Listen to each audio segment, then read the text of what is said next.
Welcome to Time News Studios. You are watching 9 PM Bulletin.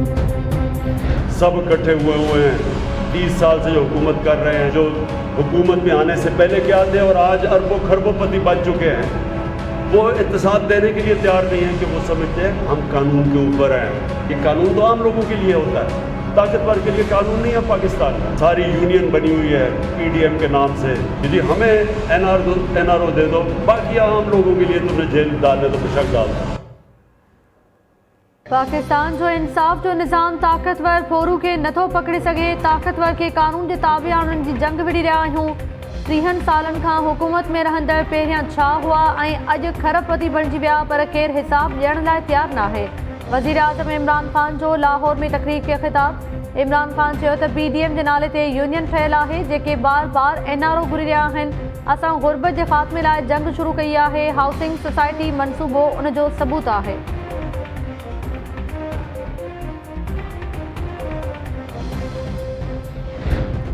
Imran Khan पहिरियां ग़लतियूं कंदो ऐं बाद में एतराफ़ कंदो आहे, पोइ वरी साॻियूं ई ग़लतियूं वर्जाईंदो आहे। ही मुल्क आहे, को क्लासरूम न आहे। बिलावल भुट्टो ज़रदारी जी इमरान ख़ान ते तनक़ीद। PP चेयरमैन चयो त PTI जो IMF डील में ग़लती तस्लीम करणु काफ़ी न आहे। इमरान ख़ान खे क़ौम खां माफ़ी वठणी पवंदी। एतराफ़ इन ॻाल्हि जो सबूत आहे त इमरान ख़ान वटि अहल हुक्मराननि वारी सोच न आहे। वज़ीर आज़म कंहिं ॿिए खे क़ुर्बानी जो बकरो बणाए पाण नथो बची सघे।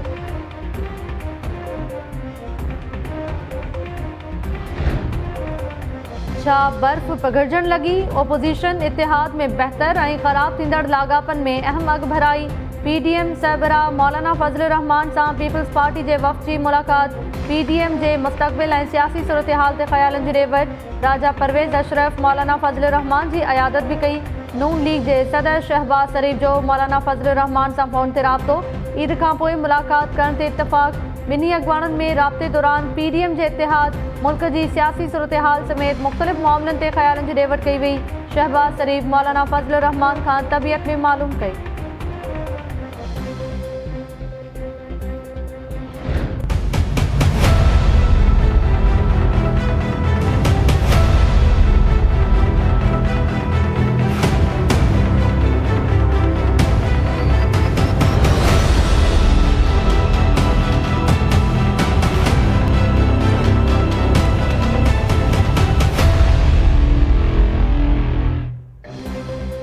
कराची जे तक NA 249 ते वोटनि जी ॿीहर ॻणप। इलेक्शन कमीशन जे अमले 48 मां 40 पोलिंग स्टेशन जी रीकाउंटिंग मुकमल करे वरिती। मजमूई तौर 182 वोट रद्द कया विया।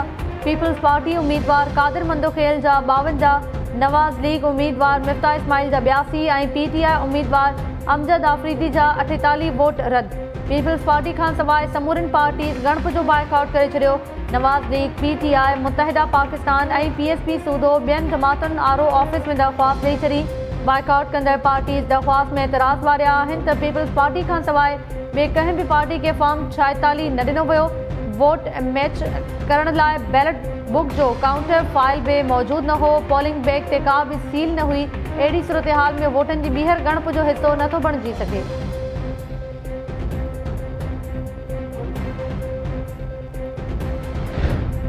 PTI NA 249 ते नंढी चूंड कलदम करार ॾियण लाइ इलेक्शन कमीशन में दरख़्वास्त दाख़िल करे छॾी। PTI उम्मीदवार अमजद आफरीदी तरफ़ां जमा करायल दरख़्वास्त में चूंड धांधली सटियल करार। अमजद आफरीदी चयो आहे त नंढी चूंड खां अॻु तक जा 17 वोट ॿियनि शहरनि में मुंतक़िल कया विया। तालीम खाते मां ऑफिसर घुराए प्रिज़ाइडिंग ऑफिसर मुक़ररु कया विया। केतिरनि ई पोलिंग स्टेशन ते एजेंट्स खे फॉर्म 45 न ॾिना विया। नवाज़ लीग उम्मीदवार मिफ्ता इस्माइल RO खे जानिबदार करार ॾींदे चयो आहे त RO काउंटर फाइल न पियो ॾेखारे। अहिड़ी ॻणप बेकार आहे। RO तरफ़ां फॉर्म 46 ॾियण खां इनकार गैर क़ानूनी अमल आहे।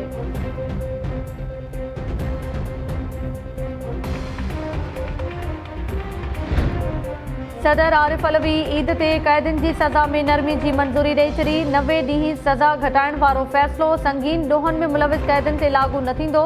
सदर तरफ़ां बलूचिस्तान ऐं लाहौर हाई कोर्ट में जजिस जी मुक़ररी वारी समरी बि मंज़ूर। बलूचिस्तान में 2 एडिशनल जज मुक़ररु थींदा। लाहौर हाई कोर्ट में 13 जजिस जी मुक़ररी जी मंज़ूरी ॾिनी वई।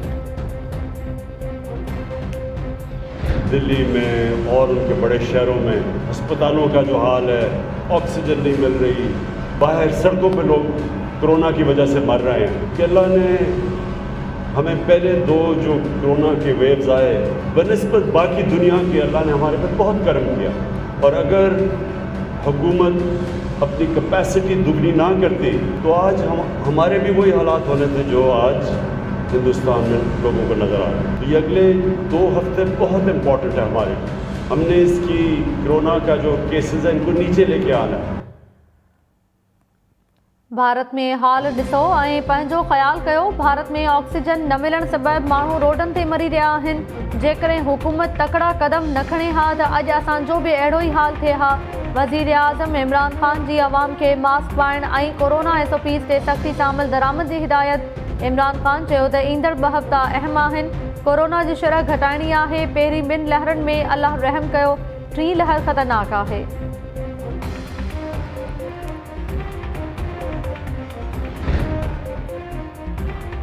कराची में कोरोना केस की शरह 5% मां वधी 14% ताईं पहुची वई। वॾे वज़ीर मुराद अली शाह जी सदारत ते सूबाई टास्क फोर्स जे इजलास में जुमे खां आचर ताईं पाबंदियूं वधीक सख़्त करण जो फ़ैसिलो। सुभाणे खां आचर ताईं होटल्स मां पार्सल रुगो शाम ताईं मिली सघंदो। उन खां पोइ रुगो होम डिलीवरी हूंदी। आचर खां ईद जी मोकलुनि ताईं वधीक सख़्तियूं थींदियूं। ईद जे ॾींहंनि में हॉक्स वे सी व्यू बंदि रहंदा।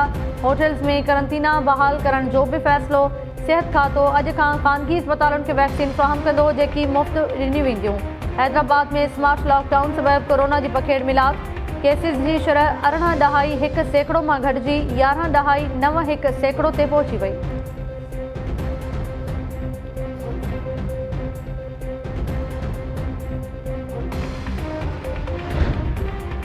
सिंध में इंटरसिटी ट्रांसपोर्ट ते 16 मई ताईं पाबंदी वारे फ़ैसिले ते अमल न थियो। कराची मां बसूं सदर ऐं सोहराब मां मुसाफ़िरनि खे रवानियूं थी रहियूं आहिनि।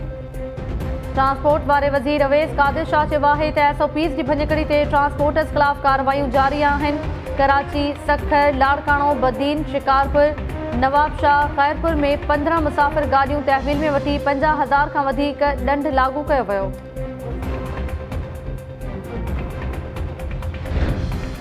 मुल्क में कोरोना जा वार जारी। 24 कलाकनि में वधीक 108 मरीज़ हयाती विञाए वेठा। पंजाब हुकूमत 16 मई ताईं मुकमल लॉकडाउन जो नोटिफिकेशन जारी करे छॾियो। ख़ैबर पख्तूनख्वा में कोरोना केस वधण बाद पाबंदियुनि में सख़्ती। सिंध में एहसास कफ़ालत सेंटर्स ते पी। भिटशाह में SOPs मुकमल तौर नज़रअंदाज। हैदराबाद जे हाली रोड वारे इलाइक़े में SOPs जी भञकड़ी ख़िलाफ़ कार्रवायूं तेज़ करे छॾियूं।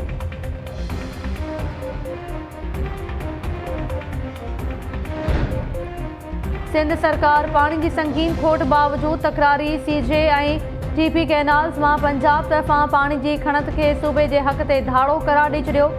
सूबाई वज़ीर नासिर शाह ऐं सुहेल अनवर सियाल चयो आहे त पानी जी 100% खोट बाद गुड्डू बैराज बंदि थी वियो। सखर ऐं कोठड़ी बैराज ते बि शदीद खोट आहे। वफ़ाक़ी सरकार जी नाअहली सबबि ज़रई ऐं पीअण जे पाणी जी खोट वधंदी पई वञे। सिंध सां पाणी जे विच में ज़्यादती थी रही आहे। इरसा में सिंध जी तजवीज़ुनि खे बिलडोज़ कयो वञे थो। वज़ीर आज़म सिंध ते रहम करे ऐं पाणी मसइलो हल कयो वञे। हिन साल बरसातूं न पयूं त पाणी जी खोट संगीन सूरत इख्तियार करे सघे थी। तबियत ख़राब आहे, इलाज लाइ पॾे वञण जी इजाज़त ॾिनी वञे। नून लीग जे सदर शहबाज शरीफ़ लाहौर हाई कोर्ट सां राब्तो करे वरितो। दरख़्वास्त में ब्लैकलिस्ट मां नालो कढण जी बि अपील। वफ़ाक़ी वज़ीर अली ज़ैदी नून लीग अॻवान मिफ्ता इस्माइल खे संगीन इल्ज़ाम लॻाइण ते 10 करोड़ रुपया हर्जाने जो नोटिस मोकिले छॾियो। अली ज़ैदी चयो त मिफ्ता इस्माइल 25 अप्रैल ते TV ते वेही मूं मथां टैक्स न ॾियण ऐं एहसास कफ़ालत जे पैसनि मां वोट ख़रीदण जा इल्ज़ाम लॻाया। मिफ्ता इस्माइल गैर मशरूत मुआफ़ी वठे या क़ानूनी जंग लाइ तयारु रहे।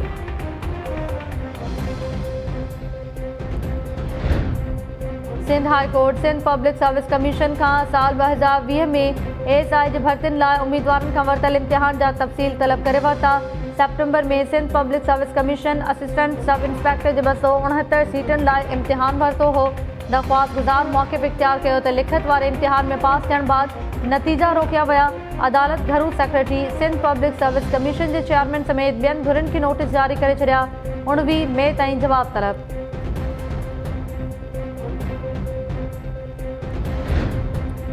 कराची के अहम शाहराहुनि ते अॼु ॿीहर ट्रैफिक जाम टावर खां जामे क्लॉथ नुमाइश ऐं शाहीन कॉम्प्लेक्स जे रोड ते गाॾियुनि जूं डिघियूं कतारूं लॻल। शाहराए पाकिस्तान खां हसन स्क्वायर वेंदड़ रोडनि ते बि ट्रैफिक जाम।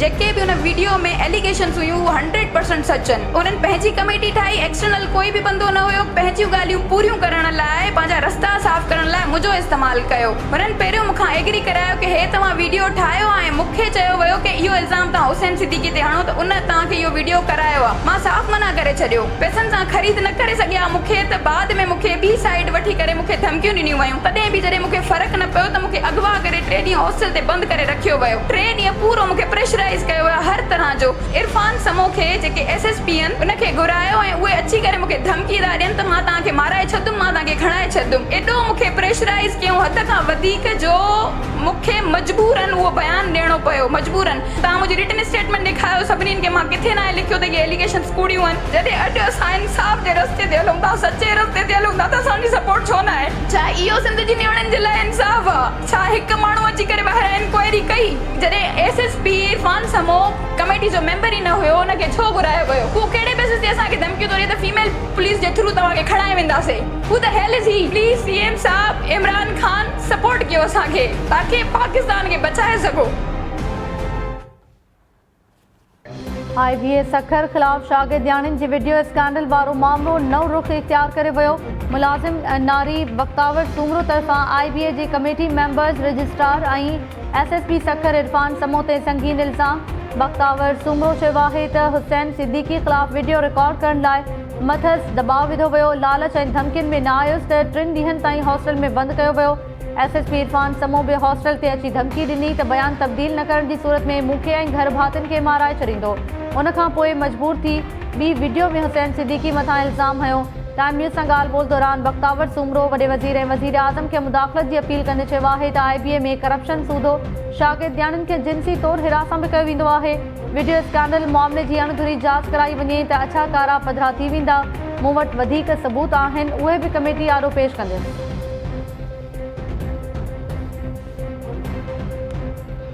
20 माण्हू वेठा हुया, हुन छोकिरी जा पेरेंट्स बि हुया, SSP साहब बि हुयो ऐं हुनजे साम्हूं हिन छोकिरी जेका आहे इहो बयानु ॾिनो त इहो सॼो कुझु कराइण में हुसैन सिद्दीकी इन्वॉल्व हुयो। छोकिरी हॉस्टल ते रहंदी हुई ऐं इहे बरातियूं बि हॉस्टल ते ई रही आहे, त हुन ते कहिड़ो जेका आहे प्रेशर पियो। प्री प्लान्ड ड्रामो आहे जेको हिन यूनिवर्सिटी खे इमेज ठहियो आहे हेॾो पाकिस्तान में, इनखे डैमेज कजे। कोई जेकॾहिं हिन वटि सबूत आहे हुनजी कारी जेका आहे आहे उहो आहे उहो पेश करे। वार्डन्स बाक़ी जेके असांजी फीमेल फैकल्टी मेंबर्स जेके उते वार्डन्स आहिनि उहे ॿई हुयूं उते जेका आहे उन राति ऐं उहे अवेलेबल हूंदियूं आहिनि जेका उनजी त ड्यूटी आहे जेका इरफान समो साहिब खे असां पंहिंजी कमेटी जी हेल्प जे लाइ घुरायो त जेका असां जेको शयूं आहिनि उन्हनि खे असां कंक्लूड करे सघूं। इहो सॼो रिकॉर्डेड वीडियो आहे, जेकॾहिं हाणे चवंदा त असां उहो सॼो हलाए सघंदासीं मीडिया ते। तव्हां किथे बि ॾिसो त को हिरासमेंट थी हुजे, को प्रेशर ॾिनो हुजे कंहिं, उहो त सॼो कुझु रिकॉर्डेड आहे असां वटि जेका आहे। IBA सखर जे रजिस्ट्रार ज़ाहिद खंड मुलाज़िमा बख्तावर सूमरो जे इल्ज़ामनि खे रद्द कंदे मामले खे प्री प्लान ड्रामो करार ॾेई छॾियो। रजिस्ट्रार ज़ाहिद खंड जांच दौरान SSP इरफान समो खे शामिल करण जो एतराफ़ कंदे चयो आहे त बख्तावर सूमरो कमेटी मेंबर्स ऐं पंहिंजे वालिदेन अॻियां वञो हो त हुसैन सिद्दीकी जे चवण ते एहतजाजी वीडियो रिकॉर्ड कई। बख्तावर वटि अगवा ऐं हिरासत करण जा सबूत आहिनि त पेश करे। जांच दौरान बख्तावर सूमरो खां थियल सवाल जवाबनि जी वीडियो मौजूदु आहे, उहा बि मीडिया ते जारी करे सघिजे थी। कमेटी मामले जे तह ताईं पहुचण लाइ SSP सखर इरफान समो खां मदद वरिती हुई। टाइम न्यूज़ सां ॻाल्हाईंदे ज़ाहिद खंड चयो त हुसैन सिद्दीकी मथां संदसि वारिद बि केस दाख़िल करायो हो। हू न चाहींदो हो त हुसैन सिद्दीकी ऑस्ट्रेलिया मां ॾेह वापसि अचे। वीडियो स्कैंडल जी जांच बाद कमेटी हुसैन सिद्दीकी ख़िलाफ़ कार्रवाई जी सिफ़ारिश कई। SSP सखर इरफान समो मामले खां अणॼाणाई ज़ाहिर कंदे मौक़िफ़ ॾियण खां इनकार करे छॾियो। ऐं हे हुसैन जे लाइ मां तव्हांखे ॿुधायां थी, इहो 2004 में निसार सिद्दीकी साहब इन ते FIR कटवाई वई। हिन पंहिंजे पीउ ते जेका ॿी शादी चल हुई उन ते बि हमलो कयो हुयो ऐं उहा माई जेका आहे को इंचन सां कोडर जेका आहे असांजे मालिका खसे हुनखे हणे पियो। साईं हिनखे 7 ॾींहंनि लाइ बंदि कराए छॾियो। साईं न चाहींदो थे को ऑस्ट्रेलिया मां अचे ऐं हिते अचे जेका आहे त निसार सिद्दीकी न चाहींदो थे को हिते अचे जेका आहे त ऑस्ट्रेलिया मां। नैब सिंध असेंबली के स्पीकर आगा सिराज दुरानी जो घेरो तंग करण लाइ सरगर्म। आगा सिराज दुरानी ऐं संदसि घर भातियुनि जा अकाउंट्स तोड़े मिल्कियतूं मंजमद करण लाइ दरख़्वास्त दाख़िल। नैब प्रोसिक्यूटर जो चवणु आहे त कराची ऐं एबटाबाद में आगा सिराज दुरानी जे घर भातियुनि जे नाले ते 11 मिल्कियतूं आहिनि। रेफरेंस ते हतमी फ़ैसिलो अचण ताईं जवाबदारनि जा अकाउंट्स ऐं मिल्कियतूं मंजमद कयूं वञनि। आगा सिराज दुरानी जे पुटु शहबाज जे नाले ते बदर कमर्शियल में प्लाज़ा ऐं 2 करोड़ रुपयनि खां वधीक रक़म जा अकाउंट्स मंजमद कया वञनि। एबटाबाद में DHA 5 अंदरि नाहिद दुरानी जे नाले ते घर आहे। सोनिया दुरानी जे नाले ते बि फ्लैट्स आहिनि। सनम दुरानी जे नाले ते 4 अपार्टमेंट्स आहिनि। शाहाना ऐं सारा दुरानी जे नाले ते कराची जे पोश इलाक़नि में 2 फ्लैट्स आहिनि। कराची जी एहतसाब अदालत नैब जे दरख़्वास्त ते स्पीकर सूदो ॿियनि खे 19 मई ताईं जवाब लाइ नोटिस जारी करे छॾिया।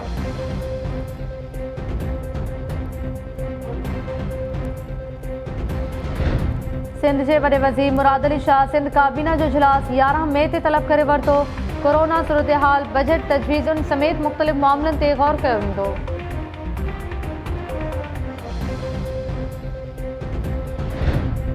खुशाब जी तक PP 84 ते नंढी चूंड जे दंगल में नवाज़ लीग मैदान मारे वई। गैर सरकारी ऐं गैर हतमी नतीजनि मूजिब नवाज़ लीग उम्मीदवार मोहम्मद मुअज़्ज़म शेर 73,081 वोट खणी कामयाब थी वियो। PTI उम्मीदवार हुसैन खान बलोच 62,903 वोट खणी ॿिए नंबर ते रहियो। PP चेयरमैन बिलावल भुट्टो ज़रदारी तरफ़ां खुशाब जी ज़मनी चूंड में कामयाबी ते शहबाज शरीफ़ खे वाधायूं। बिलावल भुट्टो ज़रदारी चयो आहे त ज़मनी चूंडुनि में ओपोज़िशन जी लगातार कामयाबियुनि मां साबित थियो त अवाम PTI खे रद्द करे छॾियो आहे।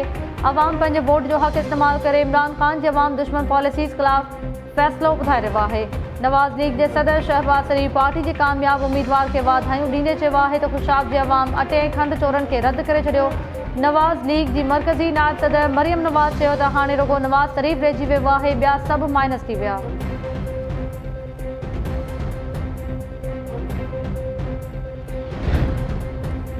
मुल्की तारीख़ में पहिरियों भेरो नौजवाननि लाइ कर्ज़ जी हद 5 करोड़ रुपयनि ताईं वधाइण जो फ़ैसिलो। नाणे खाते जे वफ़ाक़ी वज़ीर शौकत तरीन की सदारत हेठि कामयाब नौजवान प्रोग्राम बाबति इजलास दौरान अहम फ़ैसिला। प्रोग्राम तहत रक़म जी विच लाइ 4 मुख़्तलिफ़ कैटेगरीज़ ते पहिरीं कैटेगरी में 1 खां 5 लख रुपयनि ताईं माइक्रो फाइनेंसिंग कई वेंदी। ॿी कैटेगरी में 10 लख रुपयनि मां कर्ज़ वधाए 20 लख रुपया करण जो फ़ैसिलो। टीं कैटेगरी में रक़म जी हद 20 मां वधाए 2.5 करोड़ रुपया कई वई। चौथीं कैटेगरी में 5 करोड़ रुपयनि ताईं कर्ज़ ॾिनो वेंदो। प्रोग्राम तहत रक़म जी विच वारे अमल में हंगामी बुनियादुनि ते तेज़ी आणण जो इशारो।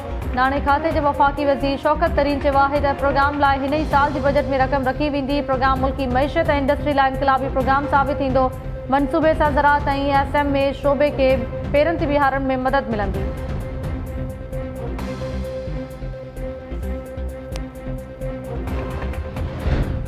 Sindh high court Hyderabad SSP Matiari Asif Mukhiyo ऐं SHO सईदाबाद उस्मान मलिक खे हटाइण जो हुकुम ॾेई छॾियो। IG सिंध खे नवां ईमानदार ऑफिसर मुक़ररु करण जो हुकुम जारी। अदालत सईदाबाद में मच्छी जे तलाउ जी लीज़ बाबति केस में SSP ऐं SHO खे तलब कयो हो। पेश न थियण ते ॿिन्ही ऑफिसर्स खे हटाइण जो हुकुम ॾिनो वियो।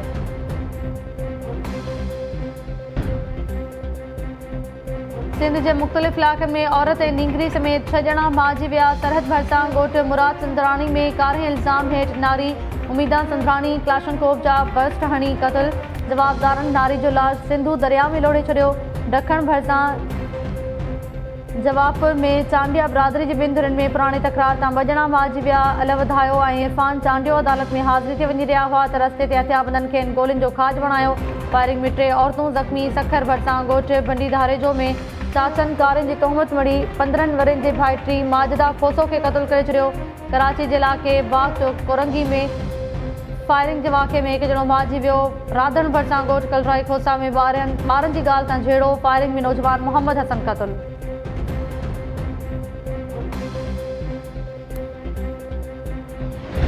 लाड़कानो भरिसां राइस केनाल में वेंझण दौरान 2 नींगर ॿुॾी फौत। 10 सालनि जो ज़हीर लग़ारी ऐं 12 वरनि जो गुलशन लग़ारी केनाल में वेंझण ॿुॾी विया। इलाके वासिन फौतन जा लाश कढी अस्पताल मुंतकिल कया। इलाके वासिन जो चवणु आहे त भैंस कॉलोनी वासी ॿई नींगर पाण में सोट हुआ। हिक ई वक़्त ॿिनि नींगरनि जा लाश पहुचण ते घरनि में कोहराम बरपा।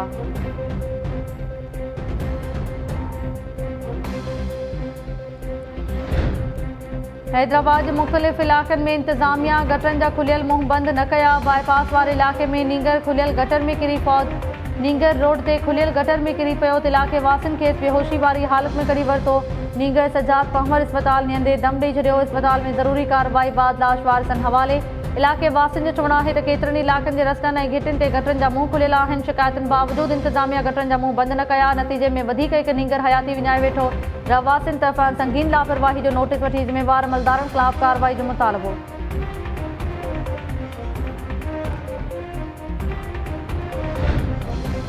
अॼु बि ॻोठनि में कुते ॾाढ़ियल माण्हुनि खे इलाज लाइ शहर वञणो पए थो। मक़ामी डॉक्टर्स वटि वैक्सीन नाहे हूंदी। हैदराबाद पहुचण ताईं कुते ॾाढ़ियल माण्हू मरी वेंदो आहे।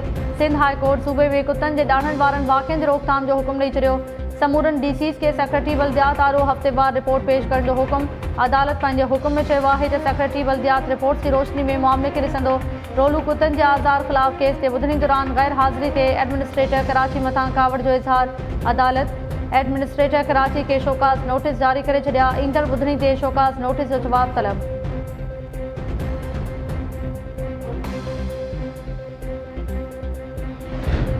सखर जी ख़ानगी अस्पताल कोरोना मरीज़ खे 14 ॾींहनि जे इलाज जो 7,50,000 बिल मोकिले छॾियो। अस्पताल इंतज़ामिया मूजिबि कोरोना जे इलाज जा चार्जिस नॉर्मल हूंदा आहिनि। सकाफ़त खाते खां इलाज लाइ लागत मालूम करण बाद मरीज़ जी मर्ज़ी मूजिबि 7 लख खां वधीक जो बिल ठाहे ॾिनो आहे।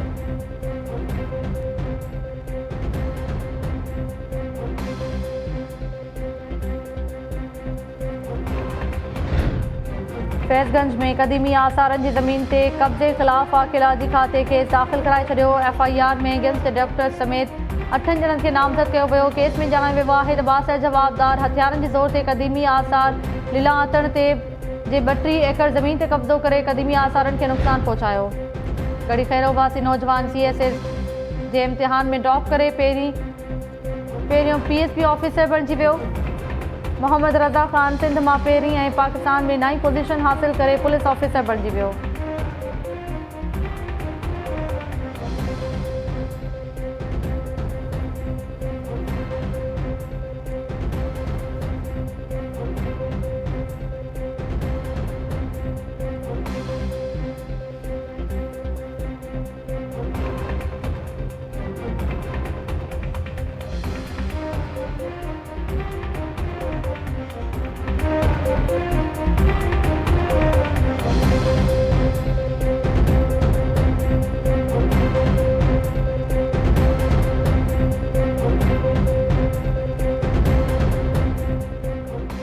अस्सलाम वालेकुम नाज़रीन, टाइम न्यूज़ सां गॾु आऊं आहियां ताहिरा वज़ीर। हेडलाइंस हमारे टियूं तफ़सीली ख़बरूं शॉर्ट ब्रेक खां पोइ।